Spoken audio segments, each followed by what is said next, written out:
हरे कृष्ण। अधिक मास एक ऐसा पवित्र पावन मास जिसकी गरिमा स्वयं भगवान श्री हरि विष्णु ने बढ़ाई, जिसे स्वयं भगवान श्री हरि विष्णु ने अपना नाम देकर जगत में उसकी ख्याति और उसके महत्व को बढ़ाया। अधिक मास और मल मास कहा जाने वाले इस मास को भगवान श्री हरि विष्णु ने अपना पुरुषोत्तम नाम दिया। इस साल 2026 में 17 मई से पुरुषोत्तम मास शुरू हो रहा है, जो 15 जून 2026 तक रहेगा। यह कोई साधारण मास नहीं है। हमारे शास्त्रों में साल के 12 महीनों का अलग अलग महत्व बताया गया है, जिसमें पुरुषोत्तम मास की अत्यधिक महिमा बताई गई है। इस मास में किए गए सभी कार्यों की इतनी ज्यादा महिमा बताई गई है कि इस मास में किए गए सभी कार्यों से हम अपने इस जन्म के साथ साथ अपने आने वाले कई जन्मों को सुधार सकते हैं। दोस्तों, इस वीडियो को पूरा जरूर देखिएगा, क्योंकि इस वीडियो में हम आपको बताएंगे कि इस मास का आप किस प्रकार अपने जीवन में उपयोग कर सकते हैं और अपने जीवन को सफल और सार्थक बना सकते हैं।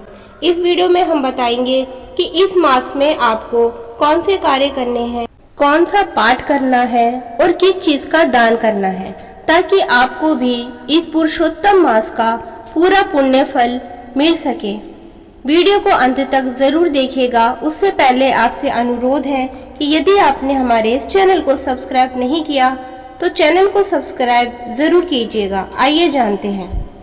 अधिक मास के पावन पवित्र महीने में गंगा स्नान का महत्व बताया गया है। यदि इस महीने में कोई भी व्यक्ति गंगा स्नान करता है, माता गंगा का पूजन करता है, तो यह एक यज्ञ के समान माना जाता है।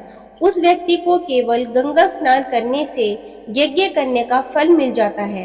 यदि कोई व्यक्ति गंगा जी नहीं जा सकता तो घर पर ही पानी की बाल्टी में गंगा जल की कुछ बूंदें डालकर स्नान करने से भी उसे वही फल की प्राप्ति होती है जो गंगा जी में जाके स्नान करने से मिलती है। गंगा मैया के नामों का उच्चारण करें। इस माह में गंगा मैया के नाम लेने से व्यक्ति को सभी मुक्ति प्राप्त होती है। इस माह में गंगा नाम की इतनी महिमा है कि यदि कोई व्यक्ति कई कोस दूर से भी माता गंगा को प्रणाम करता है, उन्हें स्मरण करता है, तो उस व्यक्ति के सभी पाप कट जाते हैं और उसकी मुक्ति जरूर होती है। और यदि कोई व्यक्ति गंगा जल का सेवन करता है, आचमन करता है, तो सर्वदा उसकी गति होती है।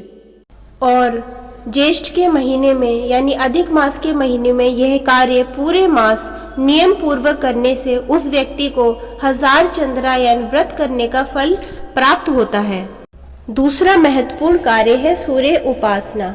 इस माह में प्रत्येक दिन स्नान करने के बाद सूर्य भगवान को अर्घ्य जरूर दें। इस माह में सूर्य देव अत्यधिक तेज होते हैं, जिसके कारण सूर्य देव तपते हैं और गर्मी का प्रकोप बढ़ता है। इसलिए प्रतिदिन स्नान के बाद सूर्य देव को अर्घ्य देने से हमें उनका आशीर्वाद और उनकी असीम कृपा प्राप्त होती है। श्री विष्णु उपासना करें। अधिक मास के अधिपति देवता भगवान श्री विष्णु है।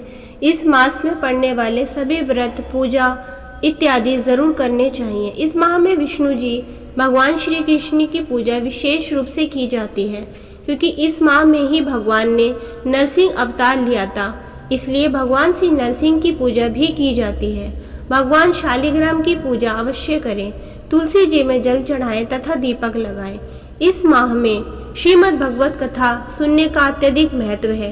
ये सभी प्रकार के संकट मिटाने वाली मानी जाती है। श्रीमद् भगवत गीता का पाठ करें, श्री राम कथा सुने तथा ओम नमो भगवते वासुदेवाय इस मंत्र का यथासंभव प्रतिदिन जाप करें।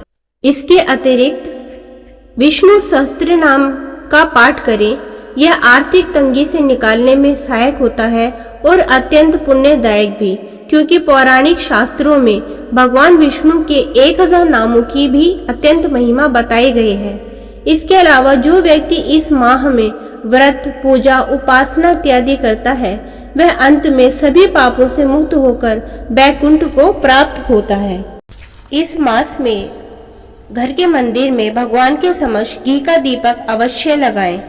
भगवान श्री हरि विष्णु, भगवान श्री कृष्ण या फिर शालिग्राम किसी के भी समक्ष यह दीपक आप लगा सकते हैं। इस एक शुभ कार्य को करने से व्यक्ति के कई जन्मों के जाने अनजाने में किए गए सभी पाप समाप्त हो जाते हैं। इसके अतिरिक्त इस माह में दान का भी विशेष महत्व बताया जाता है। इस दौरान 33 की संख्या में दान करना भी सर्वोत्तम माना जाता है, जो कि जीवन में सुख और समृद्धि को लाता है। जैसे कि आप 33 दियों का दान कर सकते हैं। ये दिए आप किसी भी पीपल के पेड़ के नीचे जाके लगा सकते हैं या फिर आंवले के पेड़ के नीचे भी लगा सकते हैं। ये दिए आप घी के या तिल के तेल के, इन दोनों में से किसी के भी दिए आप लगा सकते हैं। इसके साथ साथ आप अन्नदान भी कर सकते हैं, जिसे कि महादान भी कहा जाता है। जैसे कच्ची खिचड़ी का दान कर सकते हैं, गेहूं का, अनाज का दान कर सकते हैं। इसके अलावा वस्त्र इत्यादि भी दान कर सकते हैं। आप अपने सामर्थ्य के अनुसार किसी जरूरतमंद व्यक्ति को उसकी जरूरत के अनुसार खाद्य सामग्री या अन्य वस्तुएं भी दान कर सकते हैं। दोस्तों, इस मास में जितना हो सके तीर्थ यात्रा, दान पुण्य, सत्संग इत्यादि हमें अवश्य ही करना चाहिए, क्योंकि सत्संग करने से संतों का साथ मिलता है और हमारे जीवन की बुराइयां कोसों दूर भाग जाती हैं, जिससे हमारी आध्यात्मिक उन्नति होती है, जो हमें सद्गति की ओर लेकर जाती है। तो ये कुछ ऐसे विशेष कार्य हैं जो हर व्यक्ति को पुरुषोत्तम मास में अवश्य ही करने चाहिए। इसके साथ ही दोस्तों, कुछ ऐसे भी कार्य हैं जिन्हें इस माह में हमें नहीं करना चाहिए। जैसे कि इस माह में विवाह जैसे कार्य नहीं होते हैं। घर की छत बनवाना या मरम्मत कराने का कार्य, साथ में भूमि पूजन का कार्य भी वर्जित माना जाता है। इसके साथ साथ तामसिक भोजन का प्रयोग ना करें, मांस मदिरा को भी त्याग दें और जितना हो सके ब्रह्मचर्य का पालन करें। इससे आत्मशुद्धि के साथ साथ भगवान विष्णु की कृपा प्राप्त होती है।